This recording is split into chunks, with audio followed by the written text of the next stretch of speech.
భారత్లో విమాన ప్రయాణికుల సంఖ్య రోజురోజుకు పెరుగుతోంది. దేశీయ విమాన ప్రయాణం సామాన్యులకు కూడా అందుబాటులోకి వస్తున్న సమయంలో సీటు ఎంపిక విషయంలో మాత్రం ప్రయాణికులకు ఇబ్బందులు ఎదురవుతున్నాయి. చాలా ఎయిర్లైన్స్ లో టికెట్ ధర కాకుండా window seat, aisle seat, front row seat, family sitting లాంటి వాటికి అదనపు ఫీజులు వసూలు చేస్తున్నారు. దీంతో ప్రయాణికుల నుంచి ఫిర్యాదులు పెరిగాయి. ఈ సమస్యలపై స్పందించిన విమానయాన నియంత్రణ సంస్థ డీజీసీఏ కీలక మార్గదర్శకాలు జారీ చేసింది. కొత్త నిబంధనల ప్రకారం విమానంలో కనీసం 60% సీట్లు ఎటువంటి అదనపు ఛార్జీలు లేకుండా ప్రయాణికులు ఎంపిక చేసుకునేలా అందుబాటులోకి ఉంచాలని సూచించింది. అంటే ప్రయాణికుడు తనకు నచ్చిన సీటు ఎంచుకోవడానికి ప్రతి సందర్భంలో అదనపు డబ్బులు చెల్లించాల్సిన అవసరం లేకుండా చూడాలన్నది ఉద్దేశం. మరో ముఖ్యమైన అంశం కుటుంబ ప్రయాణికులకు సంబంధించింది.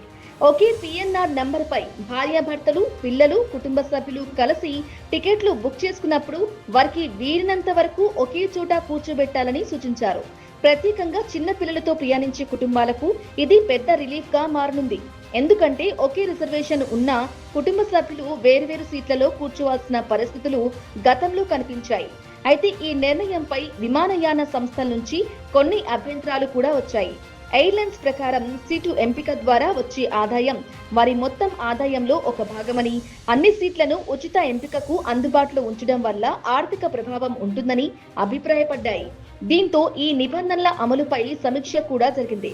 విమాన ప్రయాణికుల సంఘాలు మాత్రం ఇలాంటి నిబంధనలు ప్రయాణికుల హక్కులను కాపాడతాయని చెబుతున్నాయి. ప్రయాణికుడు ఇప్పటికే టికెట్ కోసం డబ్బులు చెల్లించిన తర్వాత సాధారణ సీటు కోసం కూడా అదనపు ఛార్జీలు వసూలు చేయడం తగ్గాలని కోరుతున్నారు. ముఖ్యంగా వృద్ధులు, పిల్లలతో ప్రయాణించే తల్లిదండ్రులు, కుటుంబాలు ఇలాంటి వారికి ఈ మార్పులు ఉపయోగపడతాయని అంటున్నారు. భారత విమానయాన రంగం వేగంగా విస్తరిస్తోంది. కొత్త ఎయిర్పోర్ట్లు, కొత్త విమాన సర్వీసులు, పెరుగుతున్న ప్రయాణికుల సంఖ్య ఇలాంటి సమయంలో ప్రయాణికుల సౌకర్యాలపై దృష్టి పెట్టడం కీలకంగా మారింది. సీటు సెలక్షన్ విషయంలో కేంద్రం తీసుకున్న ఈ చర్యలు పూర్తి స్థాయిలో అమలైతే విమాన ప్రయాణ అనుభవంలో మార్పు వచ్చే అవకాశం ఉంది. మొత్తానికి విమాన ప్రయాణికులకు సీటు ఎంపిక విషయంలో ఊరటనిచ్చేలా కేంద్రం కీలక చర్యలు చేపట్టింది. 60% సీట్లు ఉచిత ఎంపికకు అందుబాటులో ఉంచడం, ఒకే పిఎన్ఆర్ లో ఉన్న కుటుంబాలను కలిసి కూర్చోబెట్టడం అనే అంశాలు ప్రయాణికులకు ప్రయోజనం కలిగించే నిర్ణయాలుగా మారనున్నాయి. అయితే ఈ నిబంధనలు పూర్తి స్థాయిలో ఎప్పుడు అమల్లోకి వస్తాయన్నది ఇప్పుడు ఆసక్తికరంగా మారింది.